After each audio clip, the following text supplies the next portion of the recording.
안녕하세요. 스포츠 읽어주는 누나입니다. 금요일에 미세먼지가 심해서 크보 4경기가 취소가 됐죠. 토요일에도 더블헤더 1차전 경기가 또 취소가 되고 분석이랑 픽을 올리는 입장에서도 굉장히 무엇을 어떻게 올려야 할지 감이 안 오더라고요. 그 와중에 저는 농구 픽을 틀렸고요. 멘붕의 주말입니다. 하지만 힘내서 분석 다시 시작합니다. 5월 9일 2021 시즌 KBL 한국 프로농구 결승 챔피언 결정전 4차전 어쩌면 마지막이 될 수도 있는 경기입니다. 모두 똑같은 퍼오는 분석, 영혼 없는 기계음, 귀에 잘 들어오시나요?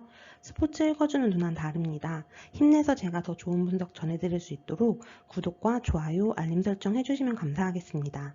댓글에 고정되어 있는 가족방도 많이 참여해주세요. 가족방에 오시면 제가 영상 한두 개밖에 못 올리기 때문에 만들지 않은 더 많은 픽하고 분석들 제가 열심히 올려드리고 있거든요. 혼자서 분석하시는 분들, 정처 없이 떠도시는 분들, 마음 맞는 가족방 못 찾으신 분들, 어떤 분들이라도 환영입니다. 편하게 오셔서 그냥 놀다 가셔도 됩니다. 분석 시작하겠습니다. 안녕 KGC 9연승입니다. 신화를 쓰려고 합니다. 제가 인삼을 너무 과소평가했던 것 같습니다. 제가 인삼 선수들도 그렇고 저 따라서 장성 가셨던 분들도 그렇고 모두한테 사과를 해야 될 것 같은 분위기인데요. 안녕 KGC 역대 챔프전 최다인 9연승을 기록하면서 이제 우승까지 단 1승만을 남겨둔 상태예요. 7일 3차전에서 109대 94로 승리를 했고요. 이제 이로써 플레이오프 6강, 4강 6전 이제 정경기 전승에 이어가지고 챔프전 1, 2, 3차전 경기까지 모두 승리를 하면서 이제 9연승을 달성을 했습니다. 1승만 하면 이제 우승이거든요. 반면 3연패에 빠진 정규 시즌 1위 장판은 이제 벼랑 끝에 몰린 상황입니다. 3차전 경기 내용 좀 빠르게 전달해드리자면 1쿼터까지는 팽팽한 편이었거든요. 근데 설린저 선수의 활약으로 1쿼터는 이제 28대 21로 7점 정도 KGC가 앞선 상태에서 이제 마무리가 됐었고요. 2쿼터는 이제 완전 주도권을 잡았습니다. 장판은 공격을 할 수가 없었는데요. 그만큼 KGC 튼튼한 수비 조직력이 대단했죠. 공격 또한 전혀 부족함이 없이 격차를 더욱 벌려나갔고요. 2쿼터 막판에 이제 이정현 선수, KCC 이정현 선수가 3점 슛을 성공시키면서 이제 따라붙기는 했었지만 도저히 따라잡을 수가 없었습니다. 3쿼터 역시 이제 썰린저 선수 득점, 수비 모두에서 원맨쇼를 펼치면서 리드를 이어나갔고요. 그 뒤로 이제 변준영 선수와 이재도 선수가 지원 사격을 하면서 차곡차곡 득점을 해나갔습니다. KCC는 송교창 선수하고 라거나 선수가 분전하기는 했지만 이미 18점 차로 벌어진 점수 차이를 쫓기에는 좀 무리였고요. 4쿼터 이제 턴오버까지 범하면서 자멸을 했는데요. KGC 경기 막판까지 이제 오세근 선수의 연속 득점과 전성현 선수의 3점포까지 터지면서 그냥 승부를 완전 결정지었죠. 저는 이제 보다가 완전 입이 떡 벌어져가지고 할 말이 없더라고요. 정말 대단한 경기력인 것 같습니다.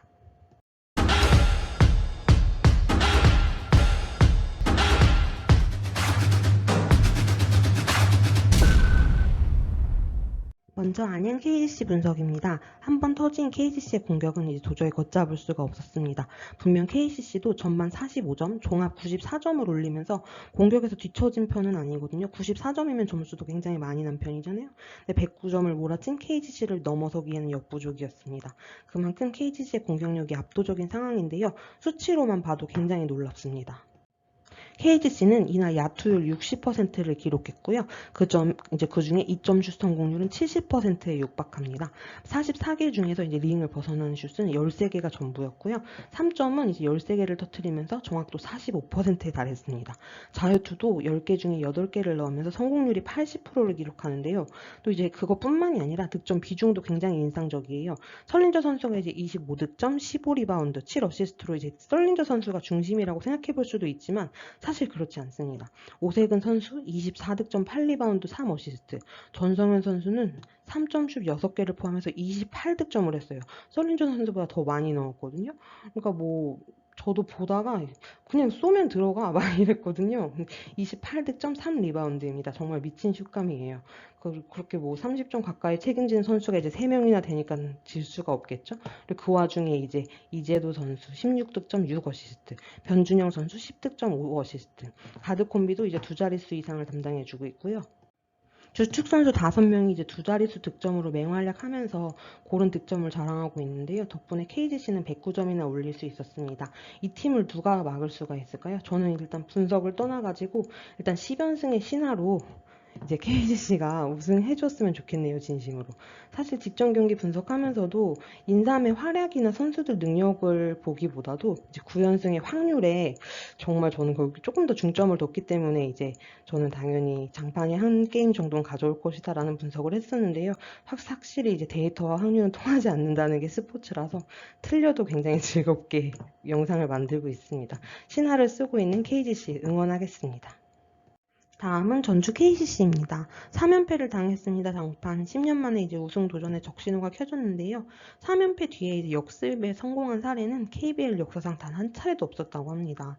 라거나 선수 21득점 13리바운드, 송규창 선수 조금 살아났죠? 19득점 5리바운드를 제외하면 제 몫을 해준 선수가 없었습니다. 사실 라거나 송규창 선수도 이제 매치업 상대인 설린저와 오세근 선수하고 비교를 하면은 경기력이 뒤처지는 편입니다. 이정현 선수가 이제 2차전에 굉장히 잘해줬잖아요. 근데 3차전에서는 9득점에 그쳤습니다. 28분 경기 뛰면서 야투 시도가 5번밖에 없었습니다. 더 큰 문제는 4차전 반등을 위한 1호타를 해답을 전혀 찾지 못했다는 건데요.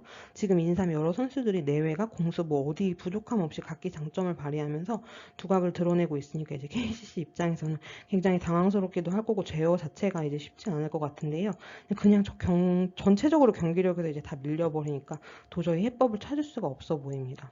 경기 후에 전창진 감독님께서도 해법을 솔직히 찾지 못하셨다고 전체적으로 다 밀리는 느낌이라고 이제 감독이 부족한 부분이라면서 이제 패배 책임을 본인한테 이제 돌리셨는데요.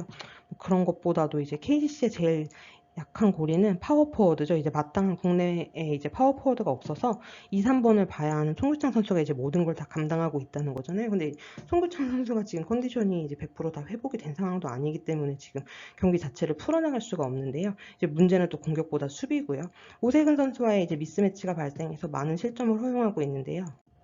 반칙 체력 부담도 크고 또 이제 골 밑에 생긴 구멍은 다른 포지션까지 이제 급속도로 번져버리는 상황입니다. 이제 여러모로 힘이 많이 드는 KCC인데요. 사실 정말 KCC가 못한다기보다는 이제 KGC의 활약이 너무 이제 탈크블급이 아닌가 제 눈에는 그렇게 보이거든요. 그래도 이제 끝까지 포기하지 않고 멋진 경기를 보여줬으면 좋겠네요.